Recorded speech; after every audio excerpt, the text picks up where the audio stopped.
Meu querido herói, pra você, qual foi o último filme da Disney que prestou pra você? Escreve aqui no comentário. Depois desse monte de coisa ruim que saiu aí, qual foi o último filme que você sentou, assistiu e disse: esse filme é realmente sensacional? Escreve aí nos comentários. A verdade é algo imprescindível para a condição humana. Durante milênios, ditadores e tiranos manipulam a verdade para dominar as massas. E hoje, ainda estamos sujeitos a muitos desses tiranos. A vida de todos nós está ligada à verdade. E nessa história que vamos contar hoje, por conta de um homem, de um vilão, de um tirano, toda uma família teve a sua história destruída, modificada, levada para uma direção que inicialmente não era essa que o destino tinha reservado para eles. Viva a Vida é uma Festa fala sobre destino, vocação, amor fraterno, coragem e é um dos melhores exemplos que destroem a tal da representatividade nos filmes. Pois o filme conta a história de Miguel e sua família, os Riveras, que são mexicanos, mas que todas as famílias do mundo podem se conectar com essa história. Roda a vinheta, meus queridos heróis, porque hoje nós vamos falar que esse filme aí, pra nós, foi o último filme da Disney. Está no ar, Heróis e Mais! Olá, queridos heróis! Sejam muito bem-vindos ao canal Heróis e Mais, eu sou o Tony Blake. E eu sou o Elvis Ventura. E esse é o canal que fala sobre heróis e muito mais da cultura pop pra você. Antes da gente continuar, eu quero pedir pra você deixar aquele like bacana. Não esquece de se inscrever no canal caso você tenha caído de paraquedas aqui nesse vídeo. Temos muitos outros vídeos bacanas pra você conferir. Vai lá, se você gostar, eu tenho certeza que você vai ficar aqui conosco muito tempo. Então se inscreve no canal e ativa o sininho para receber as notificações de outros vídeos que virão por aí. Não esquece também da nossa livraria, livrariaheroisemais.com.br, que tem esse livro sensacional aqui, a biografia de Walt Disney contada por um brasileiro. Te garanto que você vai amar esse livro aqui. É campeão de vendas na nossa livraria. Viva a Vida é uma Festa é um filme de 2017 dirigido por Lee Unkrich e Adrian Molina, com o roteiro assinado por Lee Unkrich, Jason Katz e Matthew Aldrich. Nós vemos a história de Miguel, um jovem talentoso, músico, que precisa ir contra a sua família para seguir a sua vocação para a música. Os Rivera talvez sejam a única família do México que odeia a música. Sem música! Sem música! Sem música! A premissa desse filme é muito simples, mas a trama é que realmente é interessante. A trama é esplêndida e facilmente esse plot poderia ser uma ode ao progressismo, a luta contra a tradição, contra os velhos conservadores. Mas o filme não vai por esse caminho e nós acreditamos que esse é um dos motivos que esse filme é um sucesso. Quando eu comecei a assistir o filme, eu pensei logo, mais um filme que vem pra destruir tradições. No, God, please, no! No! Mais um filme onde um jovem, ele se revolta com a família, sai pra procurar seu sonho, a família é sempre errada, a família não presta, mas a gente não vê isso aqui. Exatamente. Porque o Miguel estava realmente contra a sua família não gostava da música mais. Mais na frente a gente começa a entender que a família tinha um trauma. Isso. E esse trauma foi entendido pelo Miguel durante o filme. A família tinha um destino que estava ligado à música por conta do seu patriarca. Só que o vilão retira o destino deles. Exatamente. E o Miguel, na verdade, vem para restaurar. Ele restaura a história da família. Então não é quebra de tradicionalismo nenhuma. É um volta. Cara ruim que destruiu uma família. É a volta à tradição. E esse é um dos grandes motivos, como o Elvis acabou de falar aqui, do sucesso desse filme, cara. O filme é sensacional. Toda a vida que você assiste, você gosta. Você não consegue enjoar do filme de jeito nenhum. Porque a história é muito bem escrita. Tanto é que gastaram 175 milhões na produção desse filme e arrecadaram quase 800 milhões de dólares. É muita coisa, hein, cara? É muita coisa, cara. É muita coisa. Nossa, sensacional. Parabéns aí aos escritores e aos diretores. Beleza, então vamos falar agora do herói e do vilão. Presta atenção. Héctor e De La Cruz simbolizam claramente a dualidade tão importante para o desenvolvimento moral de uma criança. Enquanto um segue a sua vocação, mas dá valor ao que realmente importa, que é a base familiar, o outro usa seu talento com ganância e apenas vê as pessoas como escada para chegar a seus objetivos e vai até as últimas consequências para atingi-los. O Miguel pode ser o protagonista dessa história, mas o verdadeiro herói é o Héctor. E a sua jornada é feita em paralelo com a jornada de Miguel. Nossa família? Pois Miguel herda todo o amor pela música de Héctor. Mas no início da jornada, Miguel despreza sua família, por não compreender por que eles odeiam tanto essa arte que o faz tão feliz. E por força do destino, ele acredita que Dela Cruz é seu tataravô, por conta da foto no altar da família. Contudo, ao embarcar em sua aventura, Héctor e Miguel se conectam, e Miguel percebe que não existe nada mais importante do que a família. Eu me orgulho da minha família! Esse aqui é um exemplo de filme que tem a jornada do herói, do molequinho, do Héctor, tem todo ali, mas a família pode participar também. E isso aqui deu certo. Mas é um desenho, né? É um desenho. Dá certo porque é um desenho. Não só porque é um desenho animado. Porque o Miguel não foi chamado pra ser um besouro azul, por exemplo, cara. Sim. Parece coisa do Batman. O Batman é fascista. Sim, A entendi. A família não tem que estar ali junto com um super-herói. Miguel não é um super-herói. Nana?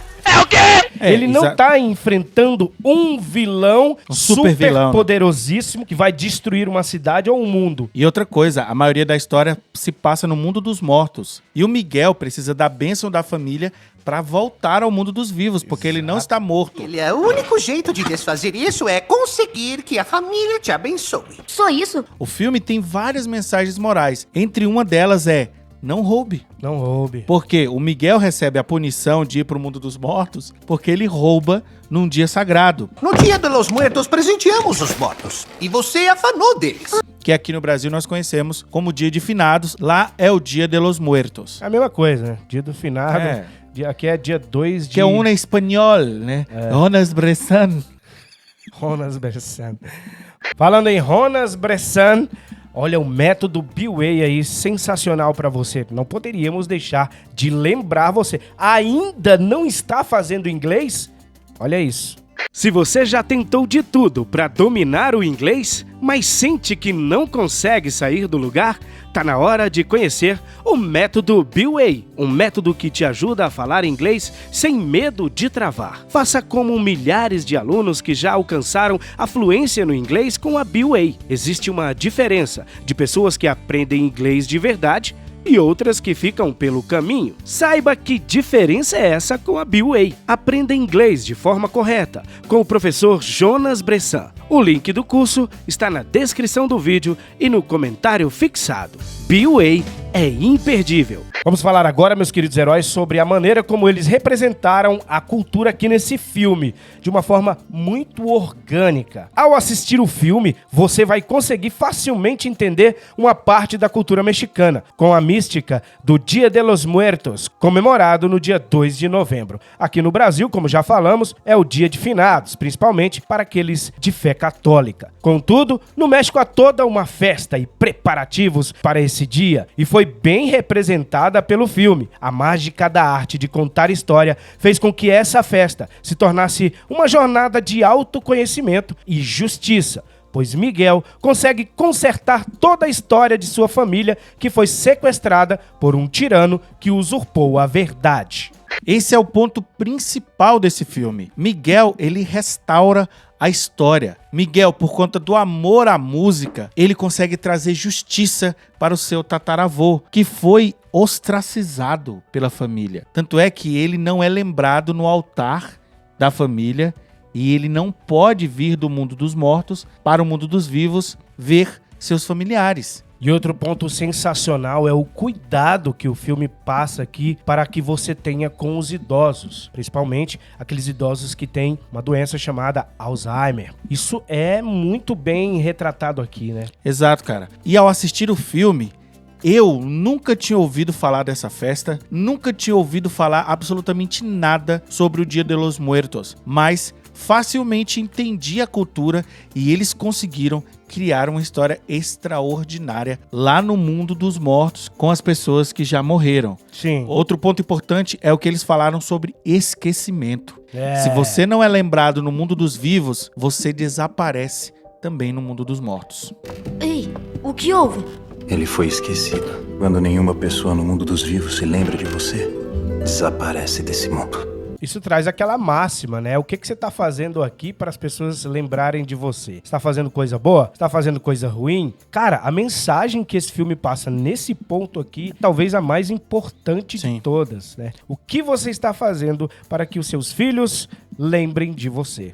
Existe uma frase muito importante que fala o seguinte: a única maneira de uma pessoa comum ser lembrada na história é através da sua própria família. Agora nós vamos falar sobre o amor de pai, mais uma mensagem que o filme passa aqui. Talvez a cena mais emocionante do filme é a cena do Miguel cantando a música Lembre de Mim, para sua tataravó Inês. O seu papá queria que eu visse isso. Lembre de mim. Essa cena é impressionante, pois tem uma carga dramática construída ao longo de toda a narrativa do filme. Primeiro, quando vemos que a música Lembre de Mim é o maior sucesso de De La Cruz. Lembre de mim. Segundo, quando percebemos que se alguém esqueceu um morto no mundo dos vivos, ele desaparece do mundo dos mortos. E ninguém sabe para onde ele vai. Mas eu vou lembrar. Quando voltar pro meu mundo, eu posso lembrar. Não funciona assim, rapacito.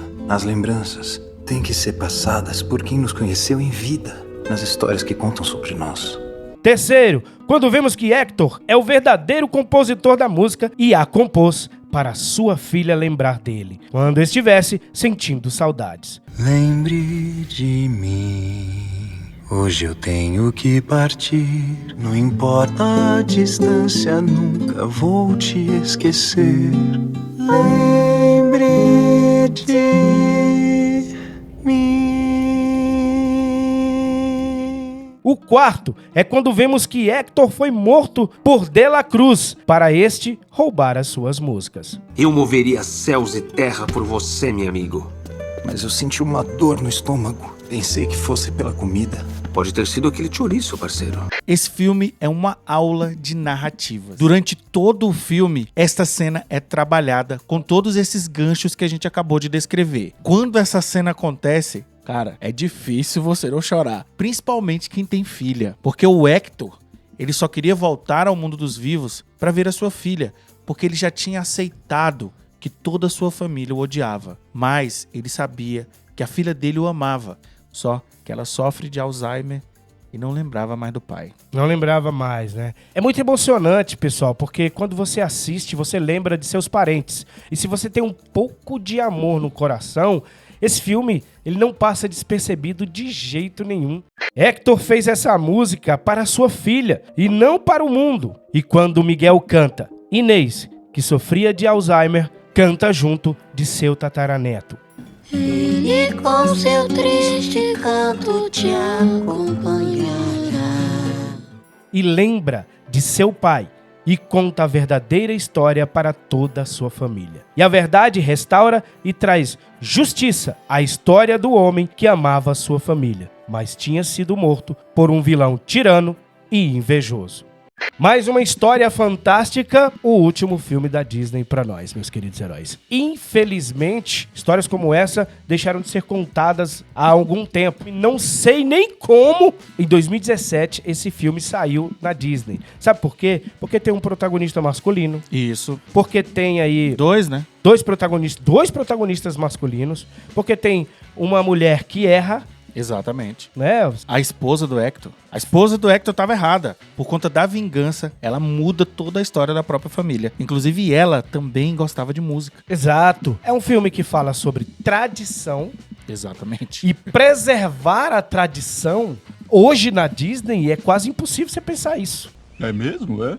Presta atenção, pessoal. Diversidade é uma pauta que foi sequestrada pelos cheirosos. Nós estamos aqui querendo dizer que as pessoas serem diferentes é que é bom. Você assistir um filme que fala da cultura do México é super interessante. Quantas décadas o Chaves e o Chapolin fazem sucesso no Brasil. Nossa. Isso. E quantos anos o Tokusatsu não foi audiência em primeiro lugar aqui no Brasil, onde só tinha japa na tela? Exatamente. E até hoje, os animes e mangás dominam o mercado de vendas de quadrinhos e também de animação. E agora estão indo pro cinema, também estão fazendo muito sucesso. Com Demon Slayer, principalmente, e One Piece.